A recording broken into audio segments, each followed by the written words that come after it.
All right, welcome back to Problem Solver Politics. I am your host, Cardinellis, with Cody the Oracle. Hey, everybody.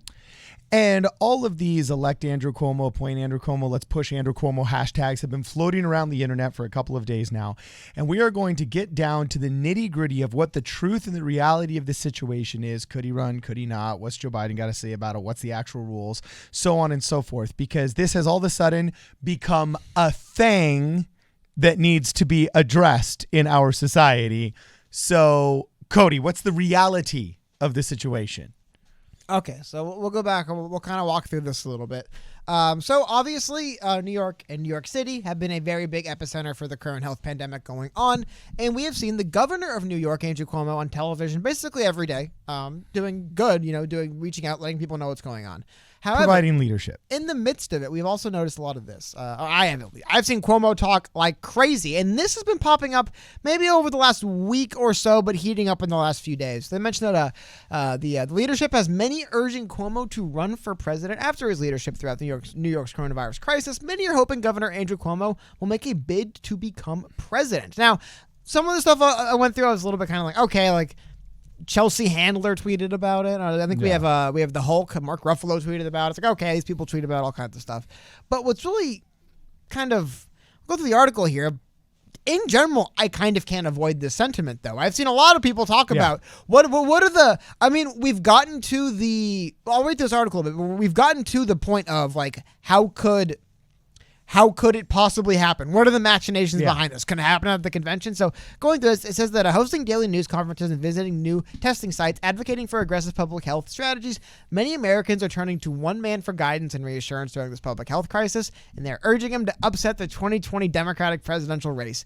Based on the no-holds-barred public health crisis actions New York Governor Andrew Cuomo has taken over the past few weeks, many Americans are asking him to put his name on the ballot as the party's nominee, potentially shaking up what had become a two-horse race between Joe Biden and Bernie Sanders. I want to get back to that in a minute as well, but they go on to mention here the hashtag Cuomo for president. And yeah, while there has been people of significance talking about this, I tend to not try to get too caught up in it because people say about all kinds of stuff. When you start seeing stuff like this, though, you start seeing the thirst posts about that. That's what I'm saying. Yeah. What I'm starting to talk about is it isn't just the celebrities. Like Joe Rogan saying, put me in, coach, put me in, coach, Yeah, when referencing the potential Cuomo presidential run. Well, it's more like it's I'm starting to see more and more of things that aren't just New Yorker people being like, oh yeah, you should, or anyone should be, just kind of like dumb, like he should be president. There is this legitimate minor cult of personality forming around Andrew Cuomo because he's had some barn burner.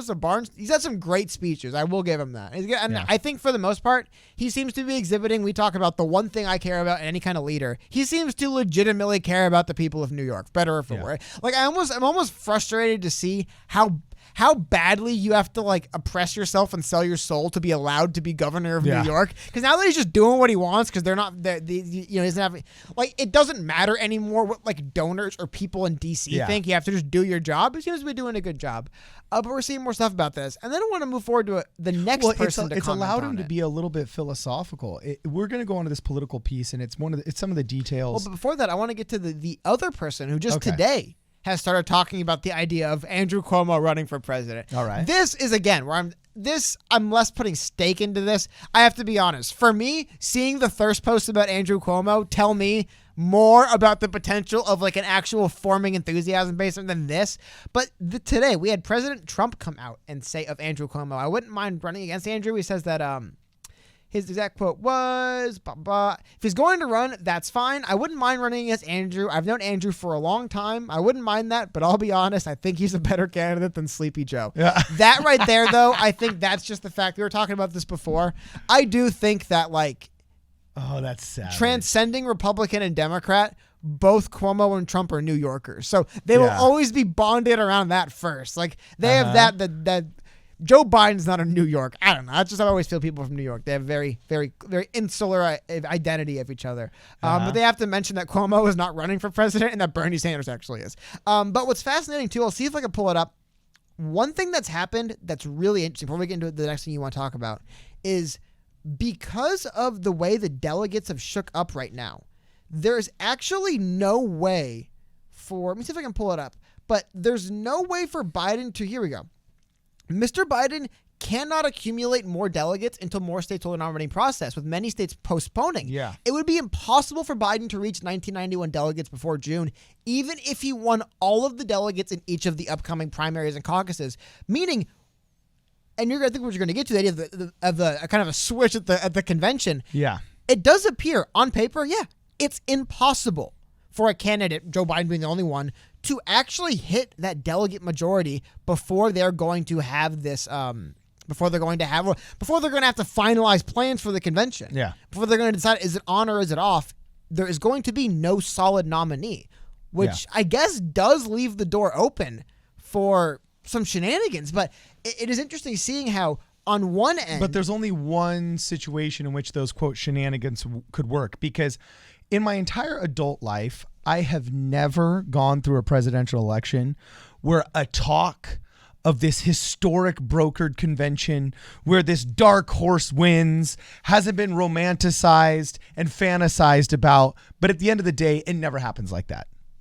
It just doesn't. Yeah, remember when all this stuff was People thought McMullen was going to win. And Joe Biden just easily wins the nomination so far.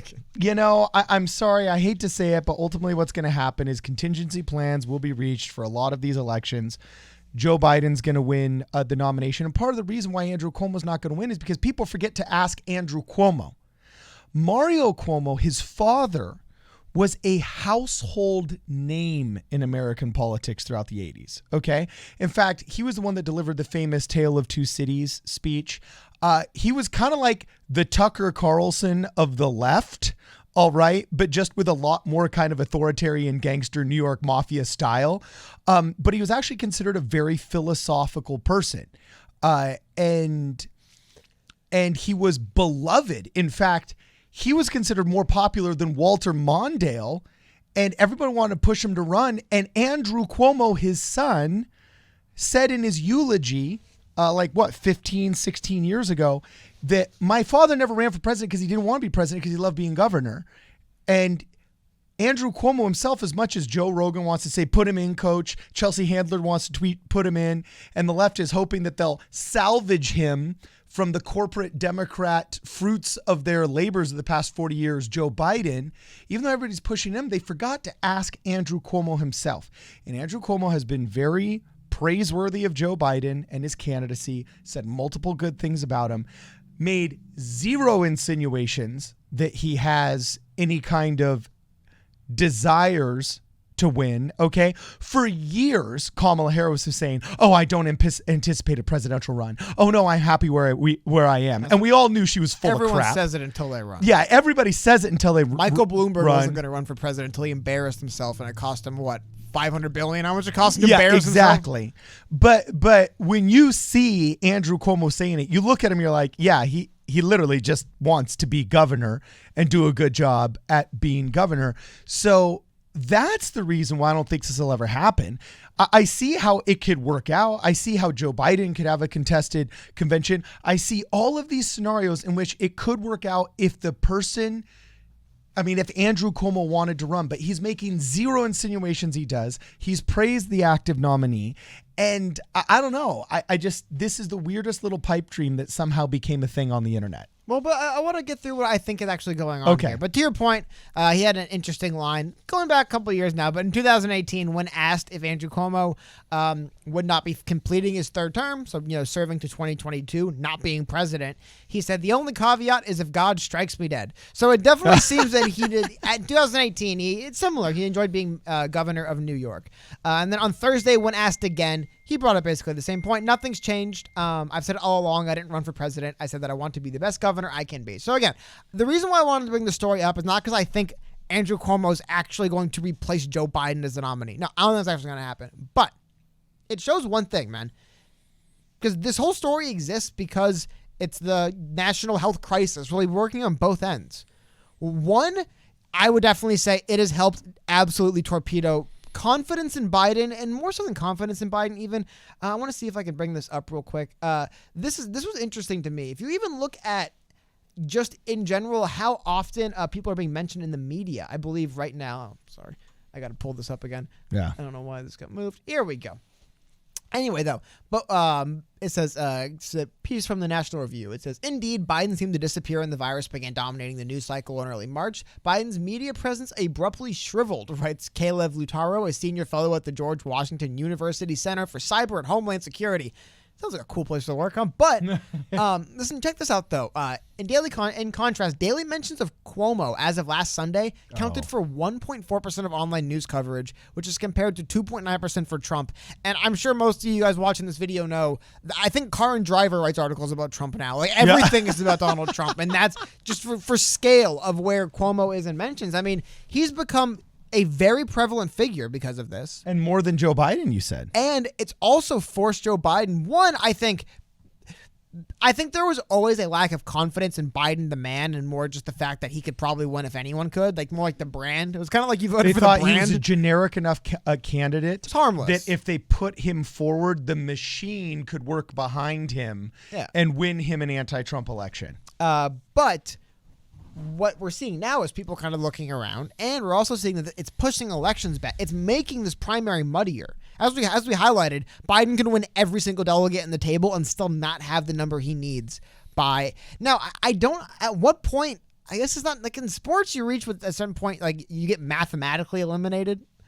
Like, is it literally possible if Bernie Sanders wins every single delegate up for grabs, he can win? Like, at some point, is there not a mathematical elimination? But, if it's impossible, it's just like, for example, if 70% of the vote is in and somebody's already got 80% of the votes. Yeah, they're mathematically. Mathematically, you eliminate the competition. But again, it appears that's not really on the table. And one more thing I want to get to about this Cuomo thing, because I'm not necessarily saying when there's smoke, there's fire here. It's more I just want to highlight how much this has already impacted politics in this country. I mean, Cuomo's been dealing with this on a main scale 3 weeks, right? Yeah. Prominent on TV. Here's the Real Clear Politics betting averages. I want to show you guys something.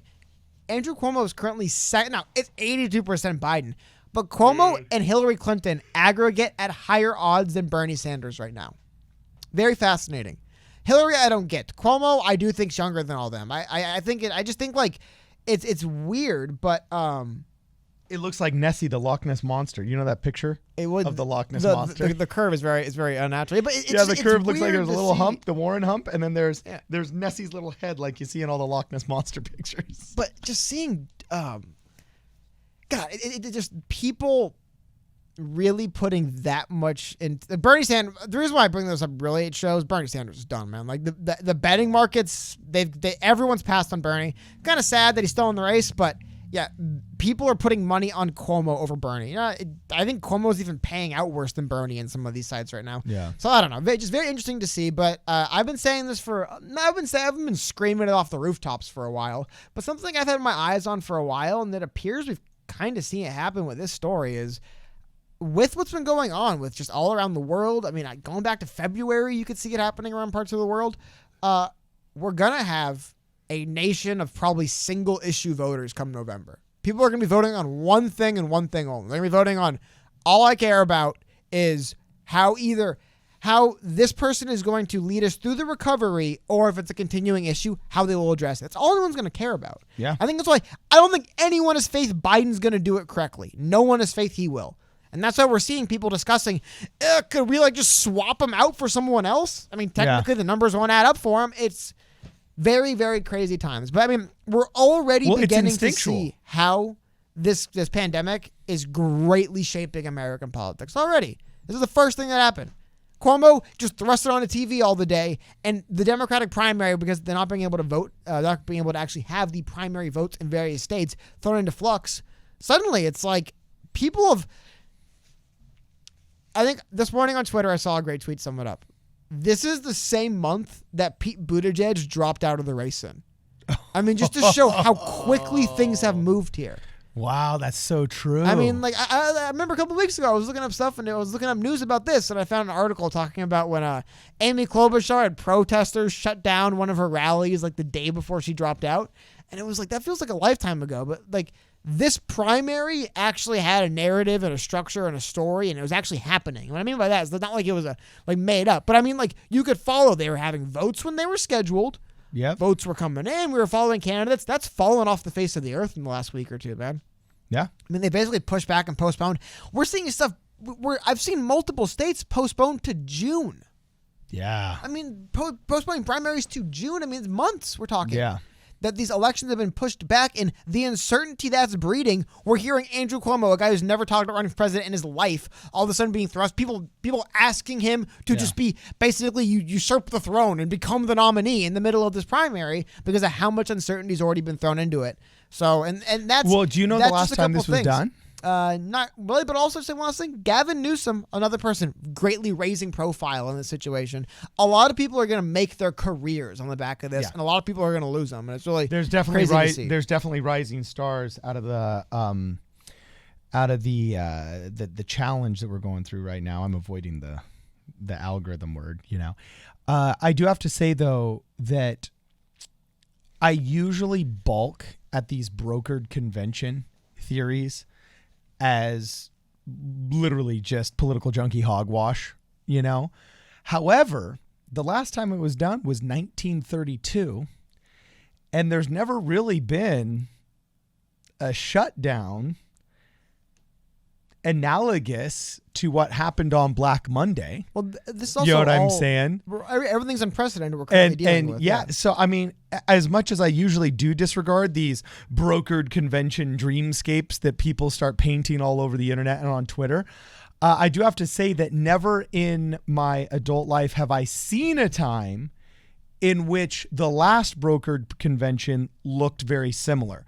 Franklin D. Roosevelt, didn't win, I believe, the first maybe 2 or 3 votes at the Democratic National Convention, but then ended up running away with it afterwards, and then ended up being, FDR, the great presidency of, I believe it was 3 terms. He was going to get a 4th until they passed the amendment. You know what I'm saying? I thought he passed away. Well, yeah, I know, but they actually... The reason why presidents are term limited was because of... which, by the way, I think they shouldn't have passed that amendment. I think it should just stand that you don't deserve to serve in the office longer than George Washington. You just think it should be unwritten law. Well, as far as I know, that's why, generally speaking, that kind of became ceremonially 2 terms, right? For a long time, there was, like you said, no rule, just in general, because it was just kind of like, who am I to serve longer than George Washington? Yeah. And other stuff probably, too, where they're like, I don't know, if the leftists have their way, they won't be teaching about George Washington anymore. God. America fell out of the stars one day. Hey, I get my zingers. Yeah. I get my zingers. I guess, man. But anyway, all I'm saying is that I usually scoff at these ideas. I mean, there was talk about McMullen taking the 2016 nomination through a brokered convention if 5 states didn't go for Trump and so on and so forth. And the math always checks out. And yes, it could happen, but it never goes that way. Hasn't gone that way in 70 years, except for, the one time, at least on the DNC side, where it did, it was extremely analogous to the shutdown and the gridlock that we are experiencing right now. So if it ever could happen, it would be. Well, but there's also another thing going on too, where we're witnessing what happens when a consumer debt-based economy has to shut down for a few months. Yeah. And we're learning that that's probably one of the features of it is it breaks when you have to shut it down for more than a few days. So that's another thing, though. It's another thing that's thrusting uncertainty into this cycle, is all I'm saying, right? There's a lot of things that are unprecedented. I believe what's been going on with the market is what we would call unprecedented. And what the Fed is doing, I believe some of that stuff is what we call unprecedented. It all is. It's hard to look back in history on this one. It's just, we can already see what this is doing politically. I mean, Cuomo is surging to a national level. Gavin Newsom. I've seen a lot of people. I think, do I still have this up? Oh my God, please tell me I still have this up.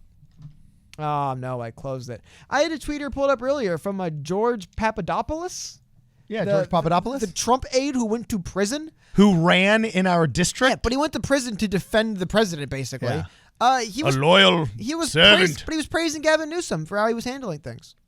It's because we've already seen now that the party lines are starting to go away, and it's the who's doing wrong. Now, don't get me wrong. There is so much partisan bickering going on, and it's insane how a lot of people aren't dropping it. But I'm starting to see the breakdown, the breakaway at the edges of people who instinctually knee-jerk would have been like, no, to Cuomo and Newsom, like, those people are bad. I do not like them, are warming up to them. And we've seen Trump's approval ratings increase as well in the midst of it. It's just people are starting to kind of really focus on single issues and how they're being handled is what they care about. So yeah. I agree. I don't think well, and it's going to become a very instinctual election, I believe, and that's the reason why people like Andrew Cuomo, I think, fare well, because I disagree with a lot of his politics. I disagree with a lot of the ideas that his father had put out there. But here's one thing that I don't disagree with. When he gives these interviews and he talks about getting respirators for his people, and he talks about getting ventilator machines lined up, and he talks about getting the data in and whips out these PowerPoint presentations, and he sits in front of these cameras with these microphones, I have the instinctual feeling that inner cortex that came before our outer cortexes were developed 10,000 years ago, that inner cortex believes, based upon his demeanor, his body language, and everything about his physical presence, that if the key to the cure of his people was in the chest of the person interviewing him, he would rip into that guy's chest and pull out the key. You know what I'm saying? That like this guy, whether you believe his politics or not, if his people on a tribal level are threatened, he would end the dude in front of him in order to help his people. I don't get that from a lot of these other politicians. And instinctually, that will drive the emotional voter to the ballot box to think he's my guy. Yeah. Well, I was just going to wrap it up with this, a quote from Cuomo in a tweet. It says, "We are not willing to sacrifice 1 or 2% of New Yorkers. That's not who we are. We will fight to save every life we can. I am not giving up." Yeah, sorry. I should have ended it more dramatically. But yeah, great statement. And I think stuff like that is statements like that would have served him very well. Getting what you described across. Like he seems like he legitimately cares. I don't know. It's interesting to see how the profile of one individual can spike so much in like 21 days, right? I mean, we were still talking about, by the way, New York City has a mayor, right? Yeah. His name's Bill de Blasio. He ran for president. We were talking about him. Now it's like it's funny you see the real leaders kind of step forward, right? And the people that are just kind of like, placeholders fade away. And yeah, I don't think he'll be president, but man, crazy. This is a trend we will continue to see. I'm almost willing to bet on this trend. Careers are going to shift dramatically. If it turns out Cuomo's response was bad, it could end his career, right? Same thing if it turns out Gavin Newsom's response is incorrect, it could end his career. But if people act correctly here, I don't know, man. Strange. Every day is just stranger and stranger times. It really is. Yeah. I wish I had the tweets. George Papadopoulos, whatever his name. I don't remember his guy's name. I just remember he went to jail because he wouldn't talk, and they're asking him questions. Even he's like, I like this Gavin Newsom. He's making a relationship with the president. He's doing his job. It's just wow, man. Yeah. We were in strange days. Strange bedfellows. Anyway. Let us know what you think about these strange bedfellows in the comments below. Follow us on Twitter at PSP Radio 1 and make sure you follow us on Instagram and on Facebook or on your favorite podcasting platform. And please consider joining the channel. It's an inexpensive way to make sure that we stay corporate sponsor free. This is Problem Solver Politics. We'll see you guys in the next video.